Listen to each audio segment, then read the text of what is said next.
Amy, let me tell you about a magical place that is so exactly designed to be enclosed space, year-round fun for the whole family that I bet you already know what I'm going to say before I even say the name. Let's say it together on 3. 1, 2, 3. Great Wolf Lodge. You got it, Amy. My kids loved Great Wolf Lodge when we went. You probably already know that it has a huge indoor water park with a wave pool, lazy river, a bunch of massive water slides. But then your pack can hit the other attractions because, wait, there's more. Great Wolf Lodge has adventure-packed attractions like Magi Quest, a live-action game kids can play throughout the lodge, plus the Northern Lights Arcade. Spent some quality time there, so your kid who loves the lazy river and your kid who loves fantasy games will both have a great time. Great Wolf Lodge also offers great dining options and complimentary daily events like nightly dance parties, all under one roof. Unpack the car once and you're settled in to have fun. And with 22 lodges across the country, you're always a short drive away from adventure. We've both had such great times at Great Wolf Lodge, so bring your pack together at a lodge near you. Learn more at greatwolf.com and strengthen the pack. Mommy's always the clown at the party. What fresh hell? Laughing in the face of motherhood. I didn't poop, I peed. With Margaret Abels and Amy Wilson. We're 12 minutes in and I've already solved it. A podcast that solves today's parenting dilemmas so you don't have to. I am the messy crier at every emotional event.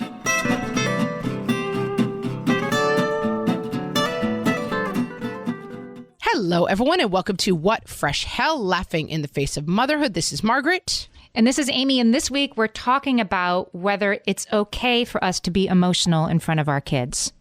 I'm really hoping the answer is yes, Amy. Otherwise, I'm in a lot of trouble.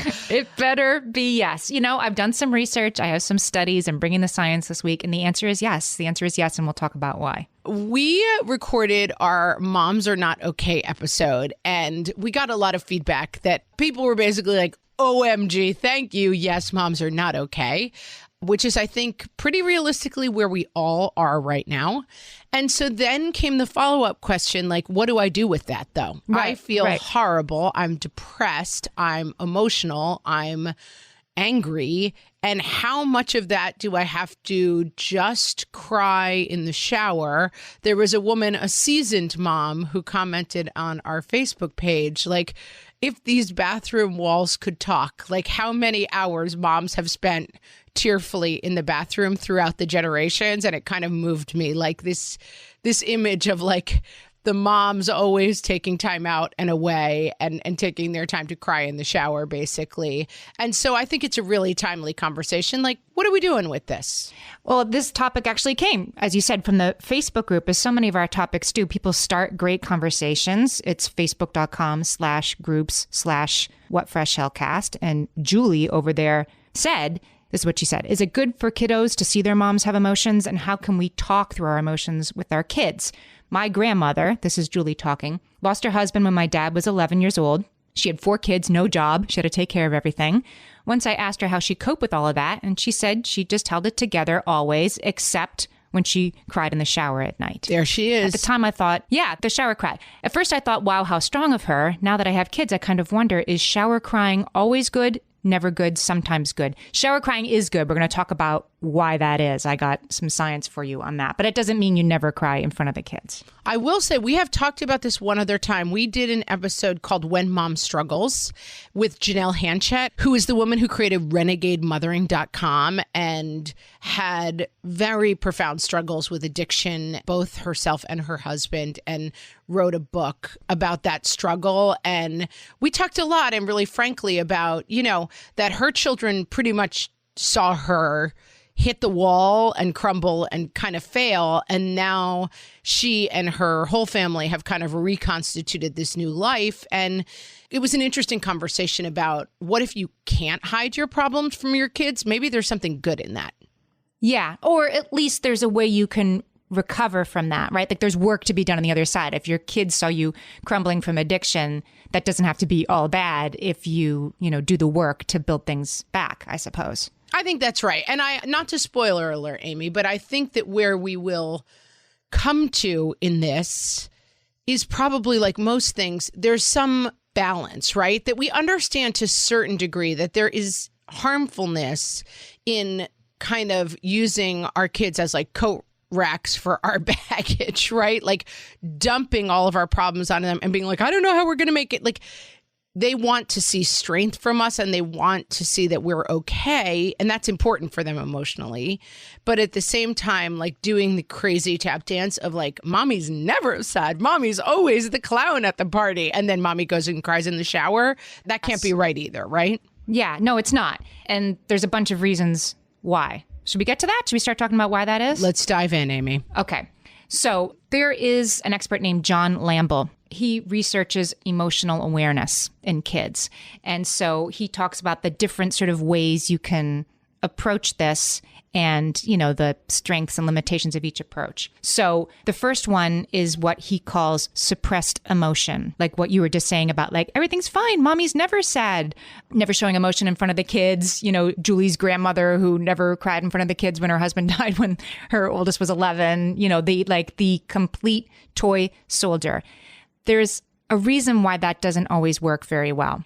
When you hide outward signs of emotion, the work that you do to suppress the emotion causes your blood pressure to go up, and that stress is outwardly manifested. So you're suppressing the emotion is also coming across to your kid.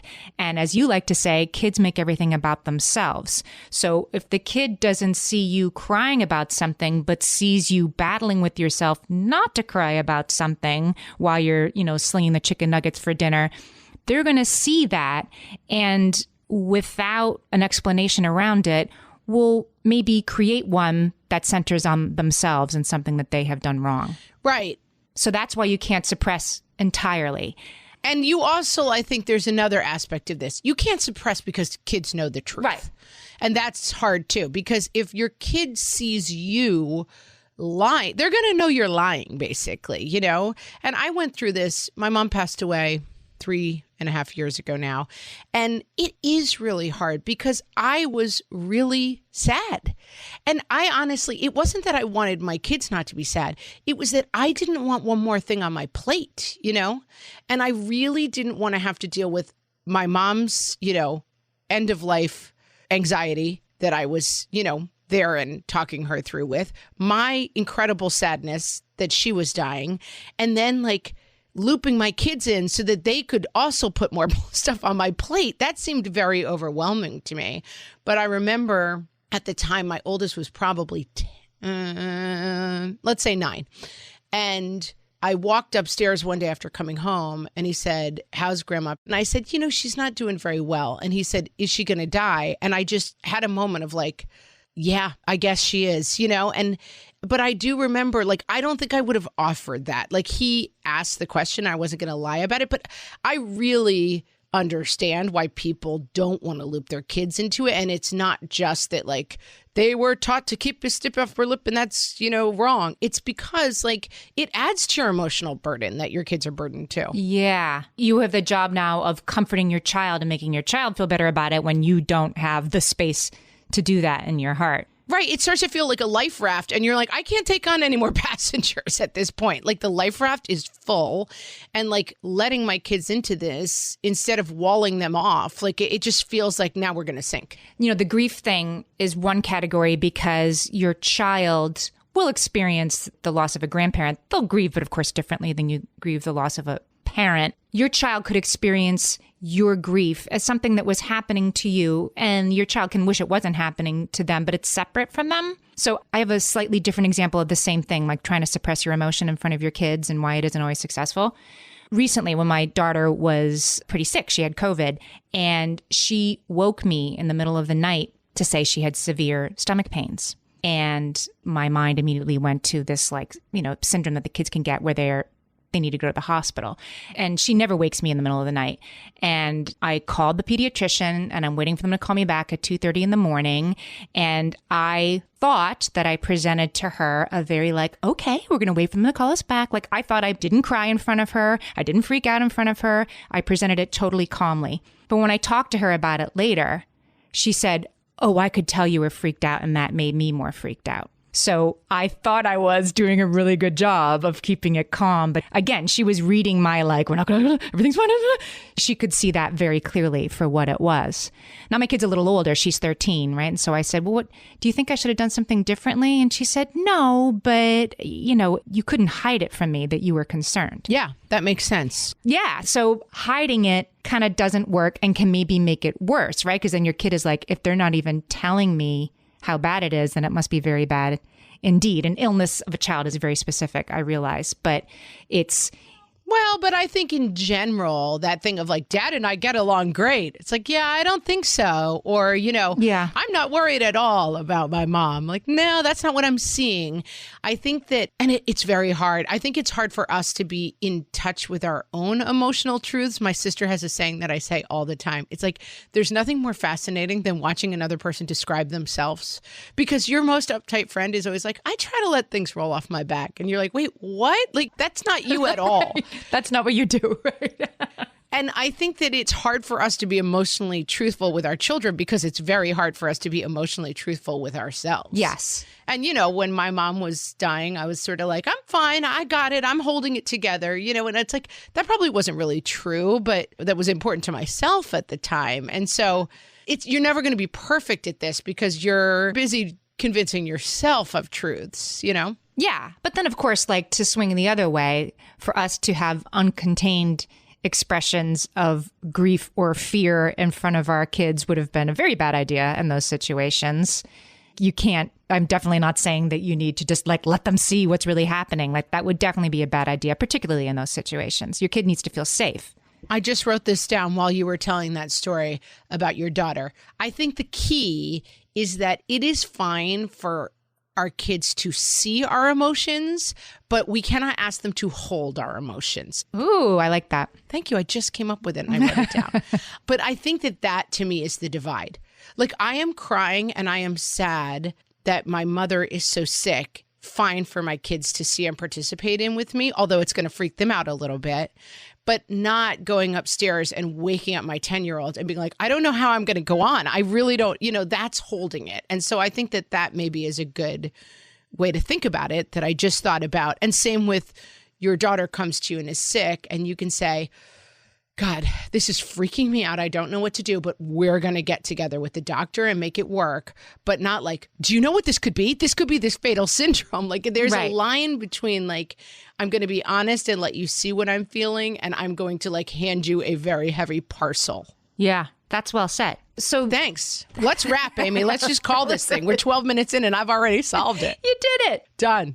Bye, guys. So the middle ground, right, that we're clearly this is all about this gray area. We'll know when we see it. We'll know it when we're standing on it. This middle ground of talking about our emotions with our kids and presenting our emotions to our kids in a way that's useful and safe for them and for us. It seems pretty tricky, but there is a way to do it.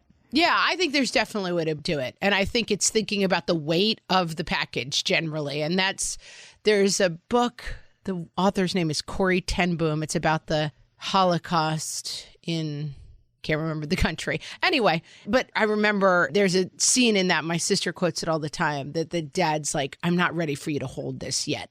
And I think that's the whole idea, right? What are we giving our kids to hold? And is it the right weight for them? All right, let's take a break. And when we come back, we're going to talk about how to set up the right way to present our emotions to our kids. Oh, that sounds important to me.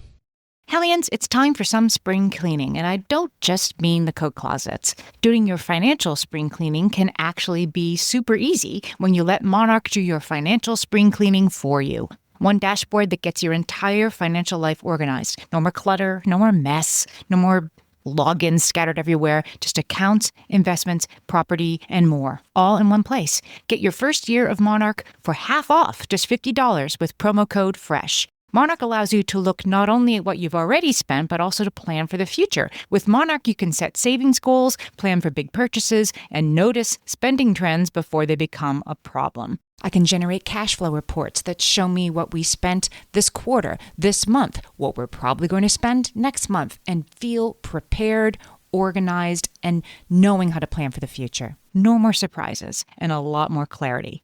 try Monarch. Use code FRESH at monarch.com to get your first year half off at just $50. That's 50% off your first year at monarch.com with code FRESH. My favorite skincare products actually feel more like self-care, like they're so nice to put on and they smell so good that I'm actually happy when I get to that part of my day. And I swear that is how I feel about Osea's anti-aging body balm. Amy, you are usually the lotions and potions queen on this podcast, but I have to say, hard agree. Osea's anti-aging body balm is a liquid silk body balm that combines the lasting hydration of a lotion with the firming power of a serum, leaving skin smoother and firmer. This body balm is clinically tested and designed to deliver visible results you can see and feel. So we've gotten to use this product for a couple of months now, and I swear I have really noticed firmer and smoother skin, like on the back of my hands. It's like getting a mini spa treatment from head to toe. Get a spring-worthy glow with clean, clinically tested skincare from Osea. And right now, we have a special discount just for our listeners. Get 10% off your first order site-wide with code FRESH at OseaMalibu.com. That's 10% off your first order with code FRESH at OSEAMalibu.com. You know that thing where you get an amazing pair of shoes at a really great price and want to tell everyone about it? Yeah, so do we. Here at Designer Shoe Warehouse, we'll give you something to brag about, like the latest styles from brands you love, or the trends everyone's obsessing over, or shoes that make you feel like, well, you. So go ahead, show off a little. Find shoes that get you at prices that get your budget. Head to your DSW store or DSW.com today. DSW. Let us surprise you. Okay, so more science for you. John Gottman, who's a psychologist that started the Gottman Institute, he did this long paper that I read some of for this episode about what he called parental meta-emotion philosophy. So he says, here's the thing, that we have emotions as parents, as people, and then we have thoughts and emotions about those emotions and our kids' emotions. And that's meta emotion. In other words, like I'm feeling, fear about my mom being sick, and then I feel apprehensive about expressing that fear in front of my kids. That's meta emotion, right? It's like emotions about your emotions. Makes sense. That's the lifeboat thing. It's like, I don't even want to let them in the boat and have to deal with all that stuff. Right. So now you're dealing with two things, as you were saying before, right? So that's like the meta emotion thing. And so that's hard, but that needs to be there because that sort of meta emotional awareness that we have helps us parent correctly, helps us find this middle ground, right? To both experience the emotion and stand outside it and sort of watch ourselves experience the emotion. That's not something that children know how to do. It's something adults learn how to do. And so children learn to do that by watching us do it. And that in turn helps them become able to regulate their own emotions as they get older. At least that's what he argues. So exactly what you were saying before about, I'm feeling pretty worried about this, but we're going to call the doctor. We're going to wait and hear what the doctor says. And, and in the meantime, let's make some tea. That's sort of narrating your feelings about it and reassuring them at the same time. That's how you work through this, because that's actually teaching your kids how to be grown-ups. Yeah. When my mom died, my kids were 10, 8, and 6, I think. And it's really interesting. In the last year, we've had people in our life die from COVID, die from other things. It's been not a great year for us. And I have really seen such a difference in their emotional response. Like at 10, 8, and 6, they were kind of like, my 10-year-old got it, but like my 6-year-old just didn't get it at all, basically. She was like, oh, I remember she had another friend who lost a parent. She was like, I think I'll bring them a popsicle. She was just at such a different level of understanding, like emotions and hard things. And I've really seen this year that like my kids, when something bad happens, they're like, I need to get on the phone and talk to my friends. And it's still like a weird kind of performative thing that's going on with them emotionally. Like, I need support. And it doesn't seem to matter the degree of closeness they had to the person. Like, they just seem to be into this idea of like, I am the one with grief right now. And it's just been very interesting to watch. Like, wait, what? And it's been losses that were close to us and like quite removed from us, and they kind of react exactly the same way. And you think it's because they're sort of acting out like, this is how I see grown-ups deal with grief, that they lean on other people for support. That's what one does. So that's what I'm going to try on. Yeah. And there's also the sort of like very kind of young person thing of like, I will be the center of attention now because something has happened to me, you know? Right. Which is how people their age express emotion. But it's just more that I've been fascinated to watch. I don't want to get over into like personal details about ourselves and our kids, but like I have just found that it's very interesting to watch how differently they have processed different things at different ages. And they're just coming into the age now where it's kind of really hitting them, but their expressions of it are still a little wonky, I guess. Yeah, they're still learning. Yeah, they're still learning. There was a study of mothers and preschoolers. And it's funny, most of these studies are, mothers and children, not parents and children, because for reasons that are maybe sexist and also completely honest, a lot of this work of emotional stewardship is the mom, right? So they had mothers and preschoolers. The mothers were supposed to keep a diary of their emotions, using smiley faces, sad faces, that kind of thing. Like, today I feel this, and writing a couple words. And they shared those diaries with their preschoolers and talked about their emotions that they had during the day. The children of mothers who expressed more sadness, tension, things like that to their 3-year-olds had 6-year-olds 3 years later who were much more deft in their emotional knowledge than the kids whose mothers had only expressed positive emotions. I hate these kind of studies, as you know. What do you hate about this one? I just hate it because I feel like it's like you hold this very specific key to whether your kid comes out okay emotionally in a way that I don't really believe. I think there are so many factors that go into those things. And I don't like holding out to people that like, if you keep a journal, your kid will turn out better than if you don't. Like, but I think there's a kernel of truth while I push back in general about like, you have no idea the factors that went into what those people's lives were like. And like, you're pulling out one thing that, you know what I mean, as a definitive factor of what made the difference in these kids. And you have no idea what the other factors were, But there's good news in here. There's good news for all of us, which is that the kids whose mothers expressed a wider range of emotions in this admittedly very controlled study were better off emotionally than the kids whose parents didn't. So not only is it okay to express sadness within a, safe, controlled way to your small child, it's actually good because it coaches them to be more emotionally aware as they grow. Yeah, I think study aside, I think that's probably a good takeaway, that like being able to express sadness and just being able to express a range of emotions is probably healthier. I'm down with that. And I think as a tangent from that the idea of keeping feelings journals is extremely useful and something that I would be like, tweet. That sounds horrible.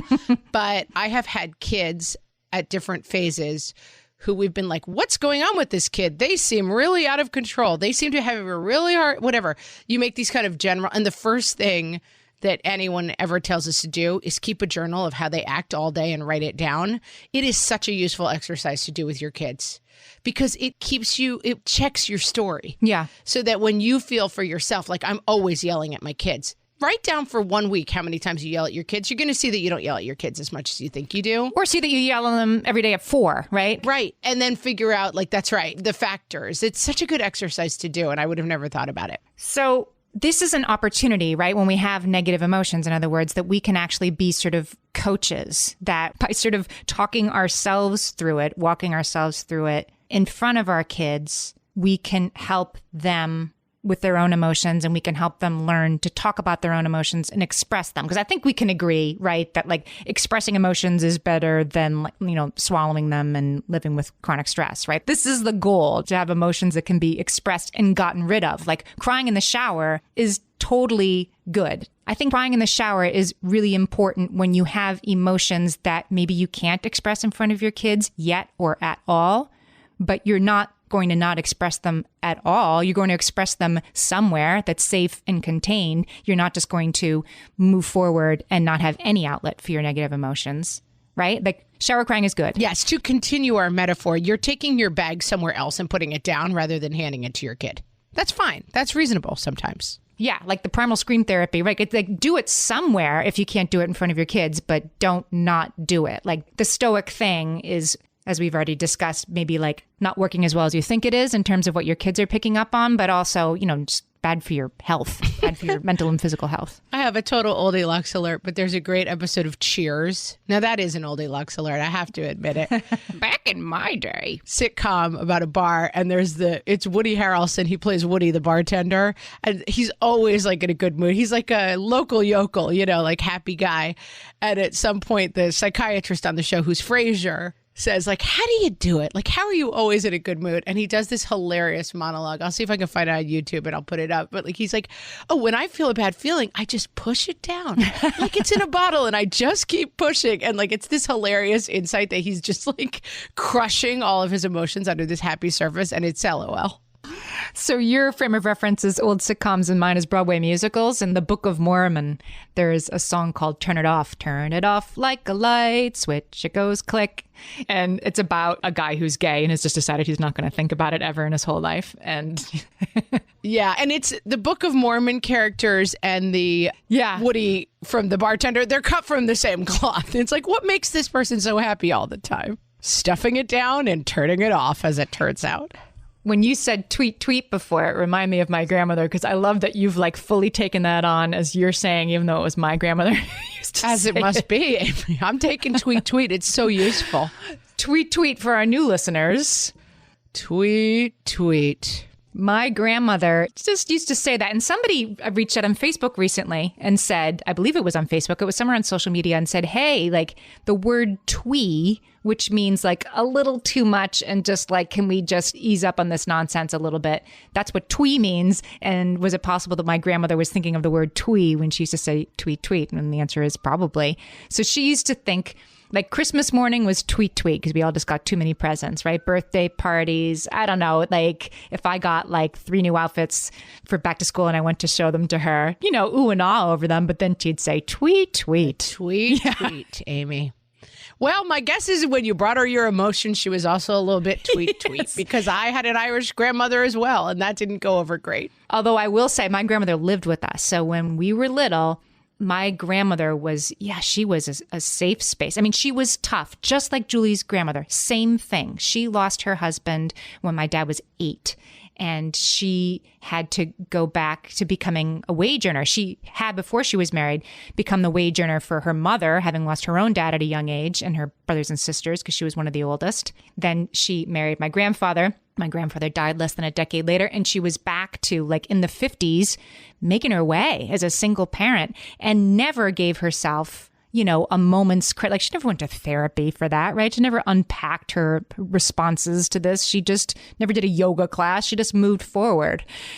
And, she did it. And almost certainly there was some shower crying, though. There must have been some shower crying, but I never saw it. But when I needed to do a little crying, that I was feeling very sorry for myself, that, I got yelled at or whatever, I would run upstairs to, my grandmother's living room upstairs. And she was a soft place to fall for me. Yeah.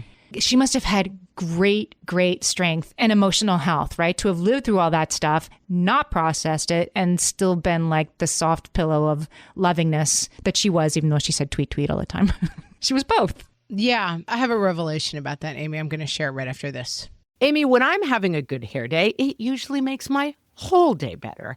And that's why on every day, I'm taking Nutrafol. Nutrafol is the #1 dermatologist-recommended hair growth supplement brand. And it's the #1 hair growth supplement brand personally used by dermatologists. Nutrafol's hair growth supplements are peer-reviewed, NSF certified for sport, and clinically tested. Nutrafol offers multiple formulas for men and women, tailored to different life stages and lifestyle factors, so you get support that's actually right for you. Adding Nutrafol to your daily routine is easy. Order online, no prescription needed, with automated deliveries and free shipping to keep you on track. Let your hair be one less thing to worry about. See visibly thicker, stronger, faster-growing hair in 3 to 6 months with Nutrafol. For a limited time, Nutrafol is offering our listeners $10 off your first month subscription and free shipping when you visit Nutrafol.com and enter promo code LAUGHING. That's Nutrafol.com, spelled Nutrafol.com, promo code LAUGHING. All my kids learned to swim when they were little. It was super important to me that they be confident and safe in the water.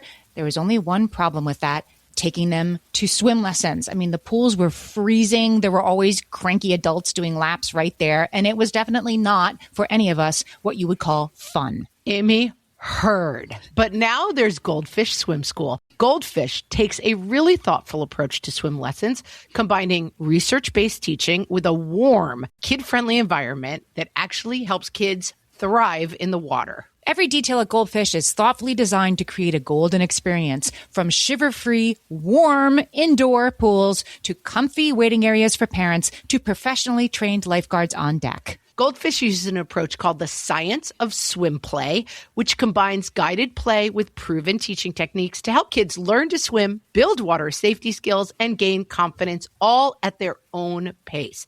Lessons are designed to meet kids exactly where they're at. If you've been thinking about swim lessons or just wondering where to start, this is a great opportunity. Right now, Goldfish Swim School is offering a waived membership plus your child's first lesson free at participating locations. Just visit goldfishswimschool.com/free to find a location near you and enroll using promo code FREE. That's goldfishswimschool.com/free, promo code FREE. And now, things kids think moms do out of total love for them, but that moms really do out of total emotional exhaustion. From the What Fresh Hell podcast. Let's have pancakes for dinner. Let's play Who Can Be Quiet for Longest. Sure. You guys can go ahead and make a fort out of the living room cushions. Let's have ice cream for lunch. Okay, you guys can watch TV all morning if you make your own breakfasts. It's Yo-Yo Day, kids. You're on your own for all meals and snacks. I trust you to make good choices. You know what, honey? If you go practice that awesome song upstairs for an hour, I'll give you $1 and you can come sing it for us all at dinner time. You know what? No homework tonight. We're going to skip it. I'll just write your teacher a note. It's pizza movie night, kids. Yes, every Friday. Let's lie down very still on the couch in our PJs right away. This has been Things Kids Think Moms Do Out of Total Love for Them, but that moms really do out of total emotional exhaustion. From the What Fresh Hell podcast.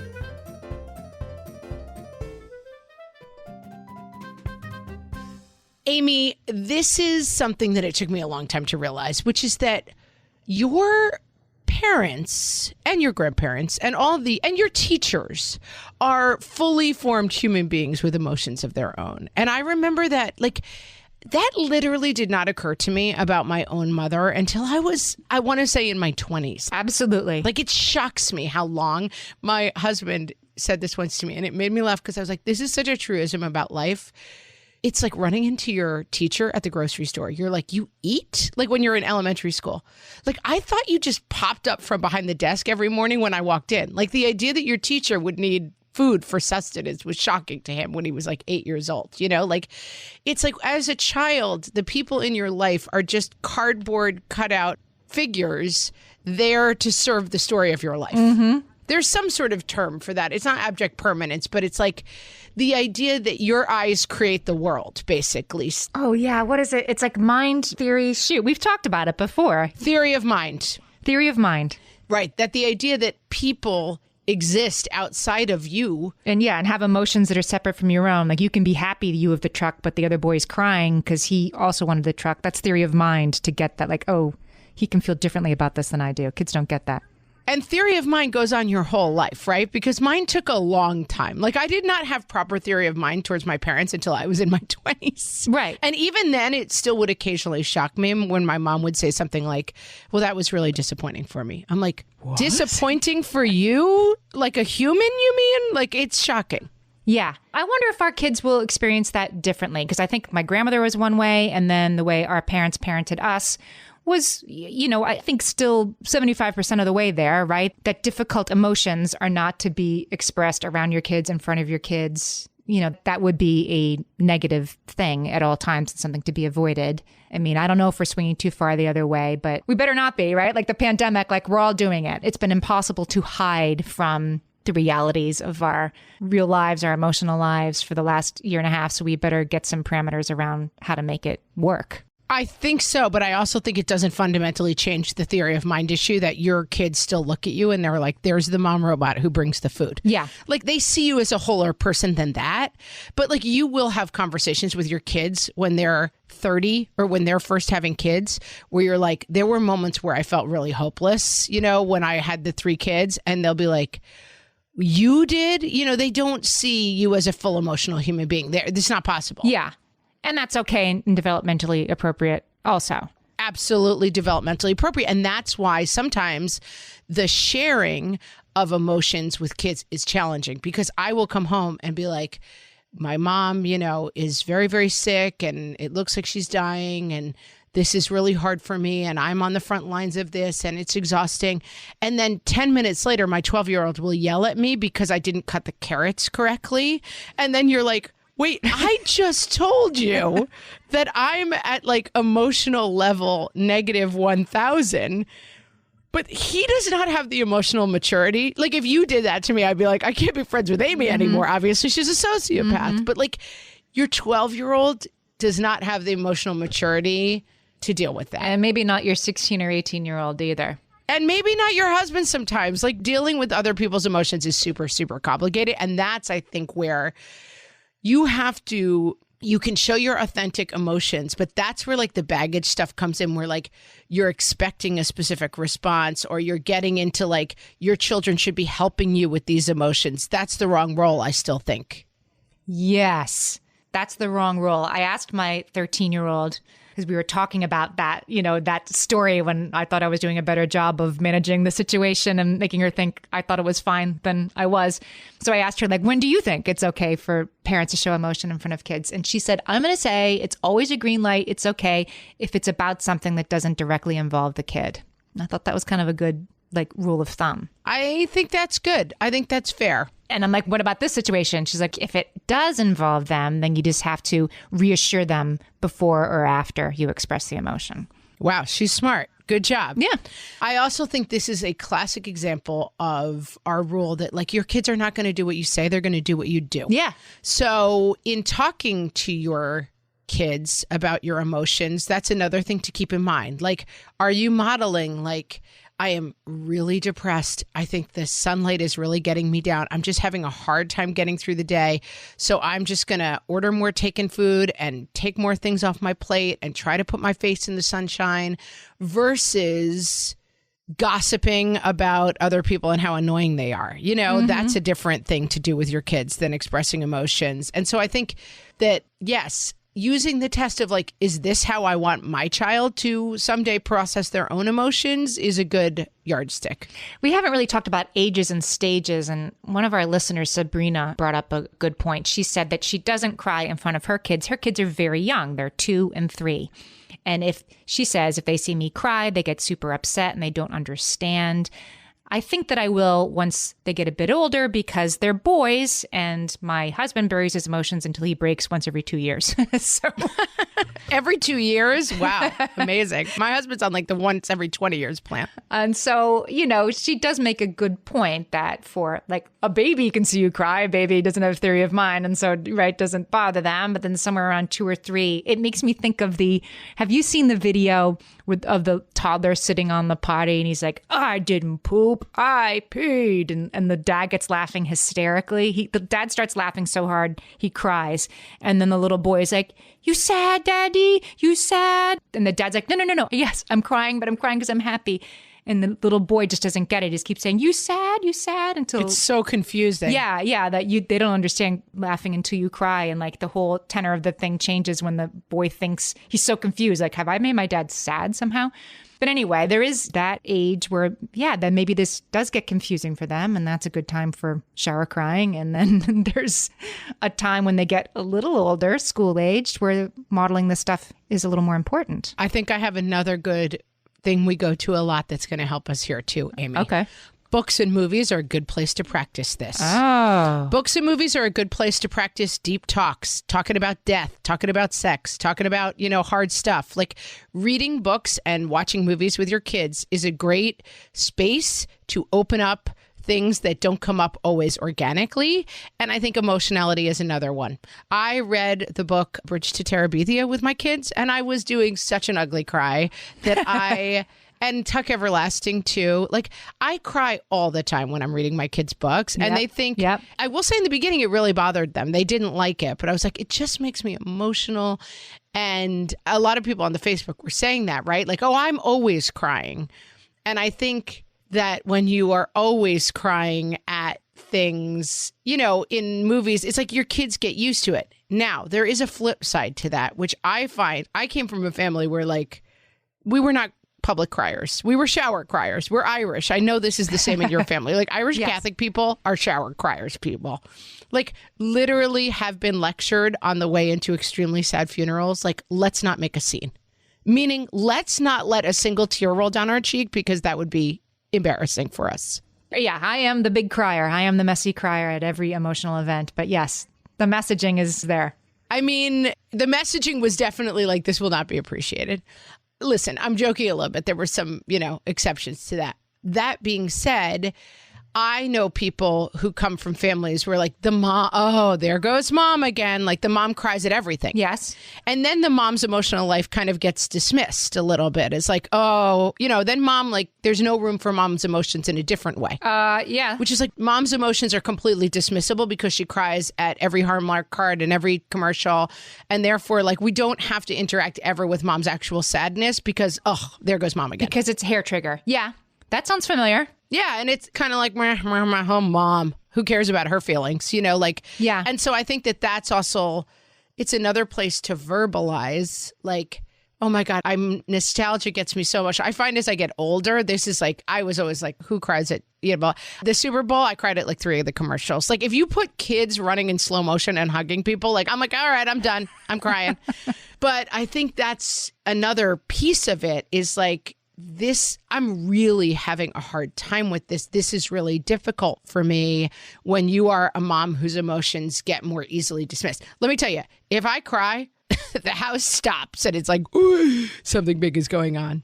No, not in my house. Yeah, mine's more like oh, here she goes again. But I still, and I have 2 teenage sons. So I feel like, yeah, it's important for me to say, like, a wide range of emotions is emotional health. I'm not talking about anger. I'm talking about, you know, disappointment. I'm talking about frustration, and that crying doesn't necessarily mean weakness at all. And it can mean anger. It can mean a lot of things, you know, that modeling the full range of emotion in front of my kids within safe limits, my kids are older, is good for them. And I don't really care if they think it's stupid to cry because boys don't cry. I'd like to give them another message, like Sabrina was saying, before they leave my house. Yeah, and I think that's fair. And I also think it's fair to attach expectations and verbalize stuff around, like, oh, you can ignore me. This book always just gets me. Or like, I can't watch the Sarah McLachlan sad dog commercial without crying. And I'm really having a hard time. I want this kind of support from you now, you know, and like attaching behavior to emotions is also important much later ages and stages. So we have another listener who in the Facebook group gave some good advice around this, which was that she has categories for shower cries. Yes, I like where this is going. Yes, that anything relationship related, you know, about her marriage is not something to cry about in front of, you know, anybody under 18 in the house. And, you know, the health of family members was the other example that she gave, that's just, this is something to do somewhere else. And I think she's right. There are parameters around this. Like, and it makes me think about your case, like you're losing your parent. You have to help your kids through that. There are times when you're going to be able to do that. And there are times when you're going to have to go have a good shower cry, right? And it isn't never bad to compartmentalize this away from the kids. I think it's just important to go do that, then go take that shower. Yeah. And go express them. To know which ones are which. I think that's right. And I think you have to do that in life in general, right? Like I remember once my husband and I were just married my father-in-law was staying with us in a 900 square foot house. My husband and I he made me so mad. It was like we were early married and he did something. And I was so furious at him.